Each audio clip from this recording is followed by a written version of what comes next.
ஆராய்ச்சி செய்து இந்த உலகத்துல இந்த பிரபஞ்சத்திலிருந்து எடுத்த கர்மவினை தீர்க்கக்கூடிய மூல மந்திரம். நீங்க கோவில்ல போய் விளக்கேத்துறதா இருந்தா இந்த மந்திரத்தை ஒரு முறை சொல்லுங்க.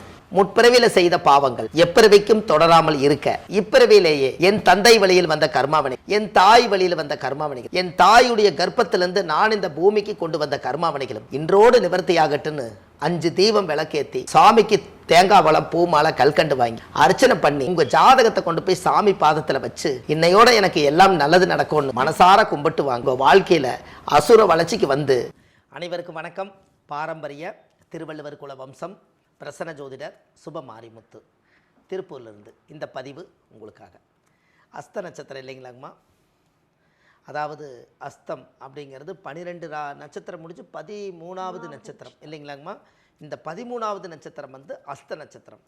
இதில் பாருங்கள், அஸ்த நட்சத்திரத்தில் ஒருவர் பிறந்தா அவர் கையில் மருந்து வாங்கி சாப்பிட்டீங்கன்னா தீராத நோய் தீருமா. என்னங்கம்மா, அஸ்த நட்சத்திரம் கன்னிராசியில் தான் அவங்க பிறந்திருப்பார். இந்த கன்னிராசி யாருன்னு கேட்டிங்கன்னா மேசத்துலேருந்து என்னன்னீங்கன்னா 6வது ராசியாக வரும். மேசம், ரிஷபம், மிதுனம், கடகம், சிம்மம், கன்னி. கரெக்டுங்களாம்மா? 6வது ராசி. 6ஆம் இடம் என்பது நோய்க்குண்டான ராசி. அந்த நோய்க்குள்ளே தான் அந்த அஸ்த நட்சத்திரம் ஒழிஞ்சிருக்குதுங்க. அப்போ அந்த அஸ்த நட்சத்திரம் வந்து கை. அஸ்த நட்சத்திரம் வந்து இந்த கைங்க, இது வரைக்கும் இந்த கை அஸ்தம் வந்து. அதனால தான் அஸ்த நட்சத்திரக்காரர் கை கொடுக்குறதுக்கு யோசிப்பாங்க. அதை கொடுத்தா அவரோட பவர் போயிருமா. இது எப்படி பூர நட்சத்திரத்துக்கு சொன்னங்க, அது மாதிரி அஸ்தம் வந்து கை. இந்த கையை கொடுத்தா அவரோட நட்சத்திரத்தவே பிடிக்கிட்டு போன மாதிரி. அதனால் அஸ்தம் வந்து ஒரு சில பேர் கொடுக்க மாட்டாங்க. அஸ்தம்னா இந்த கை இதோட. அதனால் இந்த அஸ்தம் என்பது இந்த கை. அப்போ இந்த கையில் அந்த காலத்தில் மருந்து கசக்குவாங்கல்லங்க. இன்றைக்கி தானே நவீனம் வந்துருச்சுங்க. அந்த காலத்தில் வந்து ஒரு மருந்து எடுத்து தலை எடுத்து கசக்கி இந்த உள்ளங்கை தான் அஸ்தம்.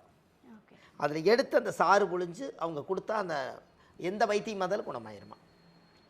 அப்போது கரெக்டாக பாருங்கள், அஸ்த நட்சத்திரக்காரர்கிட்ட மருந்து வாங்கி சாப்பிட்டாலோ அஸ்த நட்சத்திரக்காரர்கிட்ட நோய்க்கு தலைமுறிச்சு கொடுத்தாலோ அந்த நோய் பட்டு போயிடும். இந்த ரகசியம் இன்றைக்கி தெரிஞ்சிருச்சு பாருங்களேன். அஸ்தத்துக்கு வரும்போது அது தானாக வருது இல்லைங்களாம்மா. அஸ்தத்துக்கு வரும்போது அஸ்தம்னா உடுக்க, 2 பக்கம் அடி வாங்கிறது உடுக்க. அஸ்த நட்சத்திரக்காரர் கொஞ்சம் சிரமமானவர் தாங்க. ஆணாக இருந்தாலும் சரி பெண்ணாக இருந்தாலும் சரி 2 பக்கம் உடுக்க. இந்த பக்கம் அடிப்பாங்க, இங்கே உடஞ்சிருச்சுன்னா அந்த பக்கம் அடிப்பாங்க. இது 2 பக்கம் அடி வாங்கிட்டே வாழ்ந்துட்டுருக்கும். அதனால தான் நாம் அதுக்கு பதிலாக என்ன சொல்லுவேன்னா, ஒரு அம்மன் கோயிலில் ஒரு உடுக்க வாங்கி வேலில் கட்டி விட்டு வந்துருங்க. இந்த தெய்வமே அதை பார்த்துக்கிட்டு அப்படியெல்லாம் இந்த ஆதிகால பரிகாரத்தில் கொஞ்சம் சிம்பிளாக சொல்லுவோம்.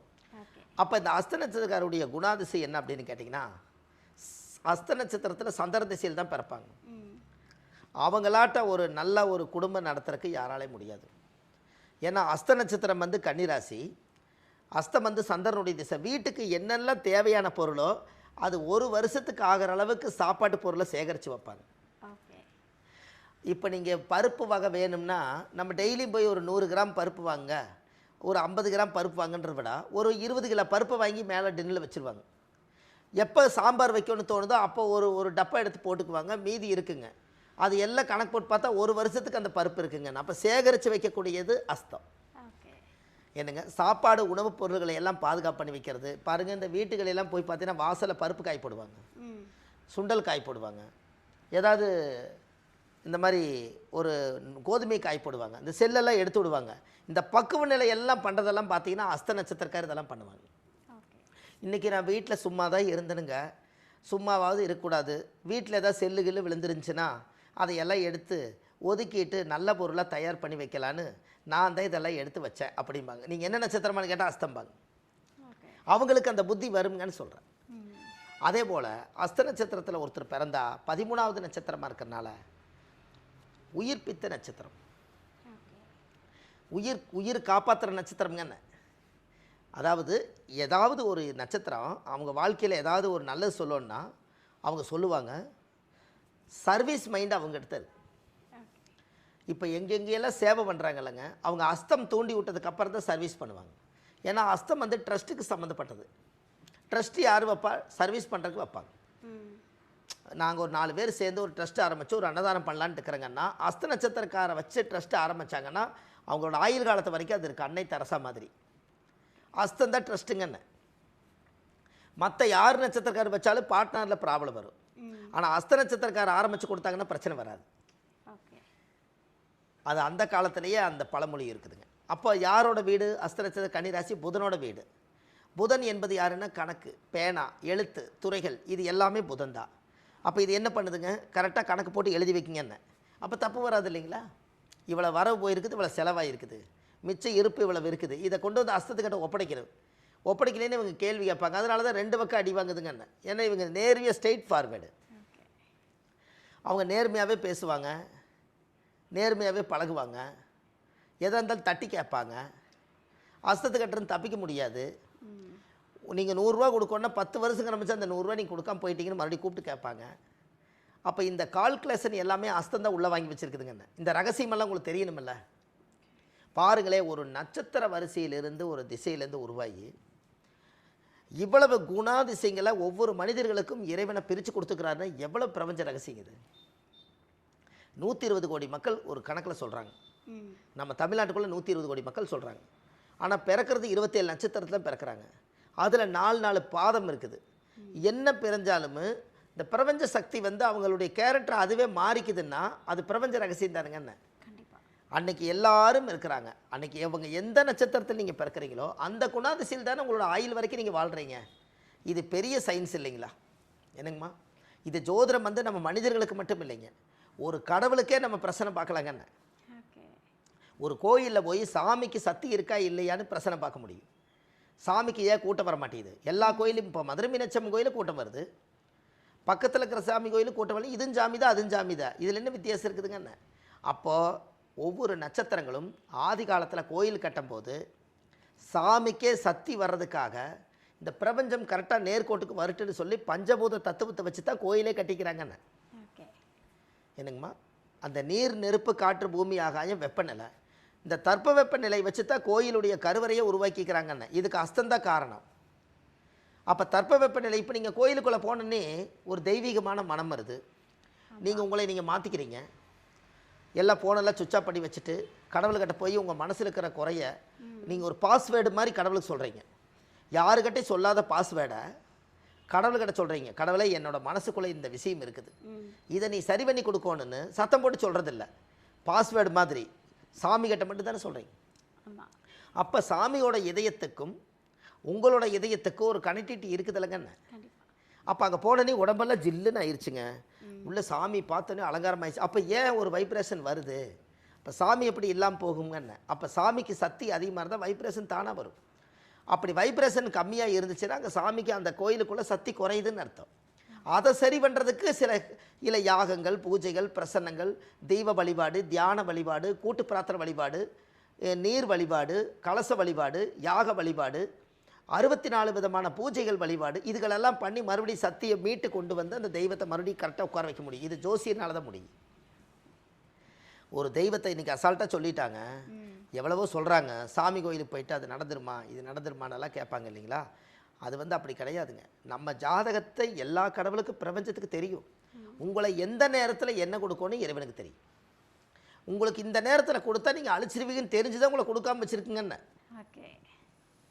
என்னங்கம்மா, சரிங்களா? எந்த நேரத்தில் உங்களுக்கு எந்த அளவுகோல் கொடுத்தா நீங்கள் கரெக்டாக இருப்பீங்கன்னு கடவுளுக்கு தெரியும். நீங்கள் ஒரு உதாரணங்க, ஒருத்தருக்கு 100 கோடி ரூபாய் லாட்டரி சீட்டு விழுந்துருச்சு. அவர் சாதாரண ஏழை. இந்த 100 கோடி வச்சு அவர் என்ன பண்ணுறதுன்னு தெரியாமல் அவர் புத்தி மாறுதா? என்னங்கம்மா, நல்லா இருந்த மனுஷனுக்கு 100 கோடி விழுந்து அவருக்கு நிதானம் தெரியாமல், சொந்த பந்தம் தெரியாமல், தாய் குலம் தெரியாமல், கரெக்டாக போயிட்டு இருந்தவருக்கு இந்த பணம் வந்து மாற்றிருச்சலைங்கண்ணே. அப்போ உங்களுக்கு வந்து அப்போ சாதாரண மனிதனையும் சரித்திரத்தை மாற்றுதலைங்கண்ணே பணம்.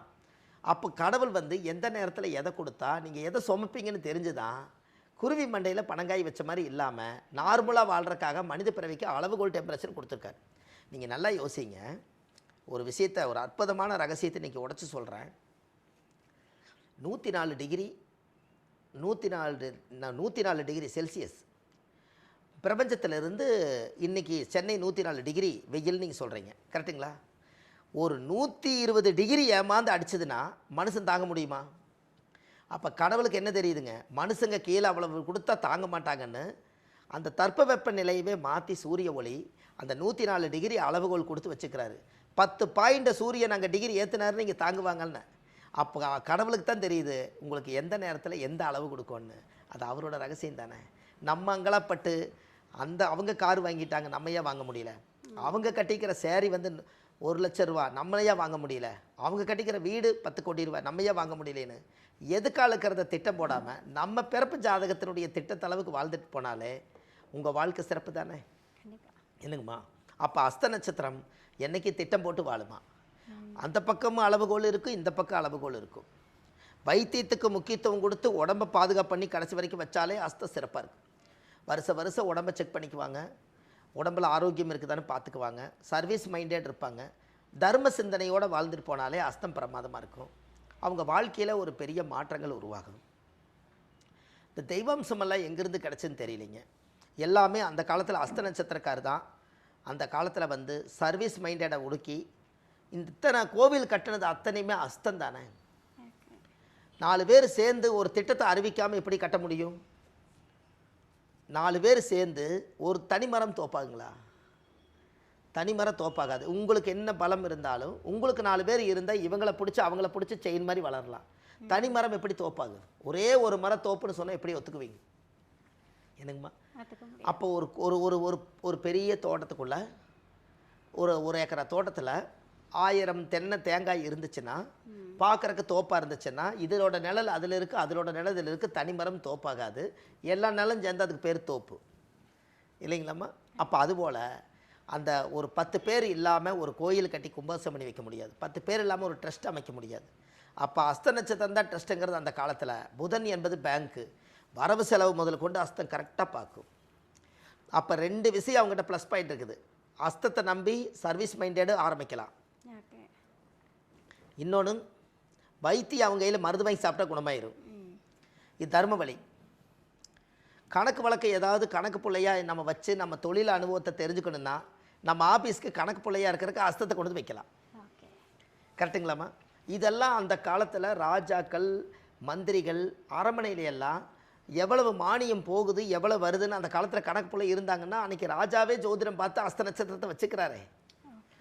இல்லாமல் எப்படி இந்த ஜோதிடம் வளர்ந்துருக்குங்க? நமக்கு மேலே ஜமீன்தார் வாழ்ந்திருக்காங்க, நமக்கு மேலே ராஜா வாழ்ந்திருக்காங்க, ராஜாவுக்கு முன்னாடி மன்னர்கள் வாழ்ந்திருக்காங்க. இவங்கெல்லாம் சாஸ்திரத்தை கையில் எடுக்காமல் எப்படி இவங்க வாழ்ந்திருக்க முடியும்? எல்லாரும் எத்தனையோ பாவங்கள் பண்ணியிருந்தாலும் அந்த ஜோதிடர் சொல்லுவாருங்களா, எத்தனை பாவங்கள் பண்ணியிருந்தாலும் நீங்கள் வந்து ஒரு கோயிலை கட்டி கும்பாபிஷேகம் பண்ணி வச்சுருப்போங்க, அடுத்த தலைமுறை வந்து கும்பிட்ட உங்கள் கர்மா தீருமனு.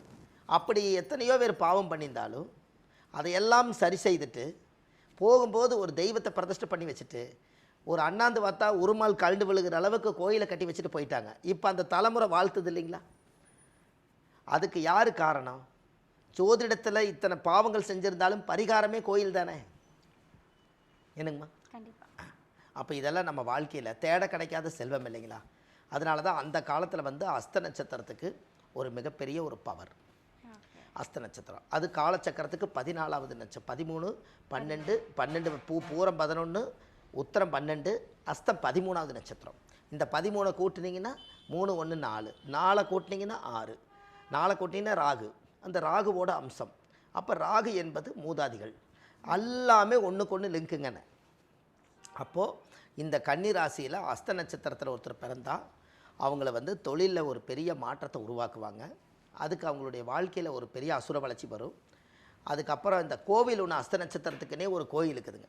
இதெல்லாம் இந்த தமிழ்நாட்டுக்குள்ளே 27 நட்சத்திரத்துக்கு கோயில் கட்டி வச்சுருக்காங்க.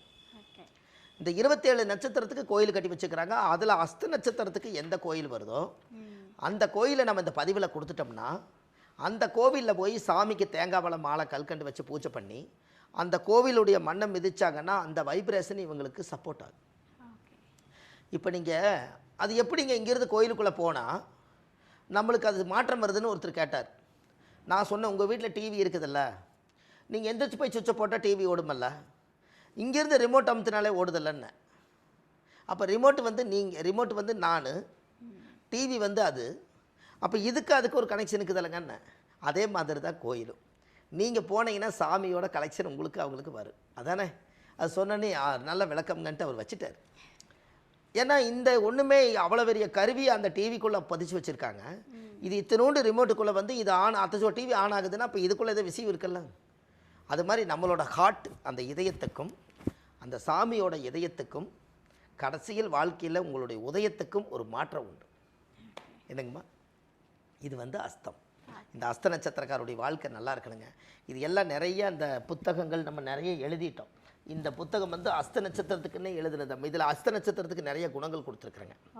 ஆமாம், இது வந்து உங்களுக்கு எதுக்காக இந்த அஸ்தத்துக்கு சொல்கிறேன்னா, முதல்ல இந்த அஸ்தத்தை ஆரம்பித்து இந்த புக்கு எழுதினான், ஒரு நல்லபடியாக போச்சுங்க. அதனால் மக்களுக்கு இது நிறைய ஒரு சேவையாக இருக்குது. அதனால் உங்கள் வாழ்க்கையில் இந்த அஸ்த நட்சத்திரக்காரர்கள் எல்லாமே உலக மக்கள் நலனுக்காக பிறந்தவங்க, தெய்வ பிறவி. அவங்க இன்னும் நல்லா இருக்கிறதுக்காக நான் கோயிலுக்கு கொடுக்குறேன், அவங்க போயிட்டு வந்தாங்கன்னா அவங்களும் நம்மளை வாழ்த்துவாங்க என்று சொல்லி, இந்த அஸ்த நட்சத்திரக்காரர் எங்கே இருந்தாலும் நல்லா இருக்குன்னு சொல்லி இந்த பதிவில் உங்களுக்கு பதிவிடுறேங்க. அதாவது அஸ்த நட்சத்திரத்தில் பிறந்தால் சந்திர திசையில் தான் அவங்க பிறப்பாங்க. இந்த சந்திர திசை 10 வருஷங்க.